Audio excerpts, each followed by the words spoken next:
Suuq irratti shunkurtiin birrii 100 asitti birrii 70 dinnichi birrii 40 asitti birrii 25 baay'ee gaariidha ደስ ነጀለ ልዩነቱ ከሱቆቹ ለደሃ እነዚህ በጣም ጥሩ ናቸው አለ ደስ ጋሪዳ ጋባችስ ጅራቹሳስ ባየ ጋሪዳ ኡመኒ ባየት ፈየደማ ጅራ Bu'aan kun erga bulchiinsi magaalaa Finfinnee gabaa tasgabbeessuun jiraattota magaalattii fayyadamoo taasisuuf gabaa sanbataaf dilbata lamaanii diriirsee booda kan argamedha. Keessattuu magaalaa Finfinneetti oomishni qulqullina qabu gatii madaalawaan jiraattota magaalattiif akka dhiyaatu erga taasifamee booda bu'aa guddaa fidaa jira. Kutaa magaalaa hunda keessatti gabaa irraa waan barbaadan shamatataa jiraachuun jiraattonni dhiyeenya irratti gatii madaalawaa fi oomisha qulqullina qabu akka argatan taasiseera. AMN Plus kutaa magaalaa Lammii Kuraatti argamuun gama kanaan jiraattotaa fi daldaltoota fayyadamoo ta'an dubbiseera. የተሻለ ነው የሱቆቹ ከዚህ በጣም የተለየ ነው የሚጨምሩብን ባየ ፎያዳ ከን ኤዶ ብራዮ ፍዳኔ ገራገሩማ ብሪ ድግደማ ዮካን ድግደሚሻኒ ትጅራ ዋን ሳልጳሚቲ የሮ ሁንዳ ቶርቤን ዱፍኔ ዋን በርባኑ ገቲ ጋሪዳን ኦምሻ ቁልቁልና ቀቡ ቢታኔ ዴምና ቲማቲም ለከሱማ ሱቁረት ብሪ ጃተማ አስት ብሪ ሸንተማ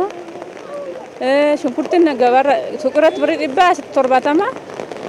dinnichi ቁራት ብሪ 40 አስት ብሪ ዲግደሚሻኒ ባየነት ቶለር ህብረተሰቡም እዚህ መጥቶ በመግዛቱ ደስተኛ ነው እዚህ መጥቶ እየገዛ እየሸመተ ነው የሚገኘው አስተያየት እየሰጠ ነው የሚሄደው ሱቅ ላይ ውድ ነው የ20 ብር ሐዋስኒ ለጋፈ ዱፌ ቢተቱ ገመቹ ቀባ ማሊፍ ዮጀኔ ገቲኒስ መዳላዋ ሜሻንስ ቁልቁሉዳ አኩመ ቆቴ ቡላራ ዱፌን አርገቱ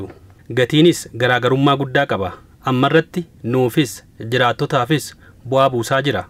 nuyi baay'inaan gurgurannee galla jiraattonis gammadanii bitatu dhiyeessirras rakkoon hin jiru gatiin akka dabalamne amma barbaachisaa ta'e dhiyeessallee akka sirriitti dhiyeessan kan dhoskanillee jiraate akka baasanii toni uummatatti gurguran hojjechaati jira gabichaaf immoo uummanni immoo yeroo gaafannu baay'ee itti gammadaati jiru